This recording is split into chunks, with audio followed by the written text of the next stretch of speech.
Today I'm going to cover 5 cuts of vegetables that you should know as a home cook, and for the fun of it, I decided to add 3 more cuts that you'll honestly probably never use.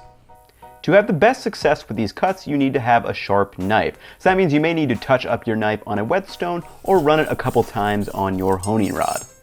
With that being said, let's walk into cut number 1. A julienne is a long rectangular cut like a matchstick. Square the vegetable, then make parallel cuts into even thickness sheets. Then stack the sheets up and cut them into matchsticks. As defined by the Culinary Institute of America, a regular julienne is 1/8 by 1/8 inch and 1 to 2 inches long, whereas a fine julienne is 1/16 by 1/16. This cut is great for uses in things like stir fries, salads, or coleslaws. Brunoise is just a dice made from julienne.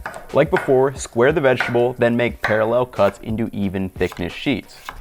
You're going to stack those sheets up, cut them into matchsticks for the julienne, and then to make the brunoise, all you have to do is cut crosswise at even thickness. A regular brunoise is 1/8 by 1/8 by 1/8 inch. The small nature of this cut works well for cooking things down quickly. You can use this for sauteing aromatics, or my favorite use is using the brunoise cucumbers for a tzatziki sauce. Chiffonade is a way to slice leafy greens and herbs into thin strips or ribbons. Stack your herbs up and then roll them into a tight cylinder and just slice across for fine ribbons. You can use this to sprinkle on as a garnish for soups or salads. I use this most for my basil cut for a tomato sauce, and I'll also sometimes use this for just cutting up a couple of romaine leaves for a quick salad.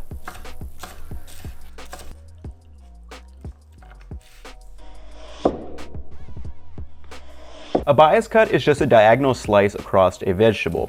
Hold your knife at the desired angle and then slice across as normal.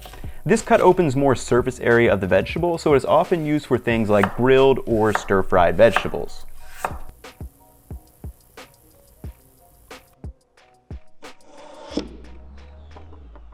Paysann, or peasant, are cuts produced with a natural shape of the vegetable, aka probably how we cut vegetables the majority of the time. No need to square any cuts first. Hold your knife as normal and cut. As usual, it is most important for the vegetables to be the same size for even cooking and presentation. Since it's the quickest way to cut vegetables, it's pretty much used in everything. Now that we covered 5 cuts that are important to know in the kitchen, I'm going to give you 3 more that you'll honestly probably never use, as they either take more time or are primarily for presentation purposes over cooking function or efficiency. A tourne cut is turning vegetables while making cut, so it looks like a football or barrel shape. Take a roundish vegetable like a potato, then peel it, and you're going to carve the potato into the football shape. A proper tourne should have 7 evenly spaced sides with tapered ends. It's primarily used for appearance, and even-sized shapes could be used in soups. You end up with a lot of leftover vegetable trim, and the extra time means this is not one you're likely to see in a home kitchen.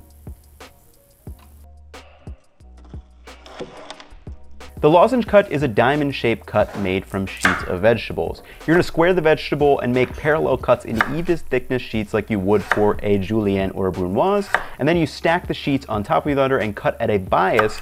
Then you cut the next cut at a bias again, and you end up with these kind of cool little looking diamond things. But again, you kind of waste a lot of the vegetable trim, and you don't really end up with all that many lozenges.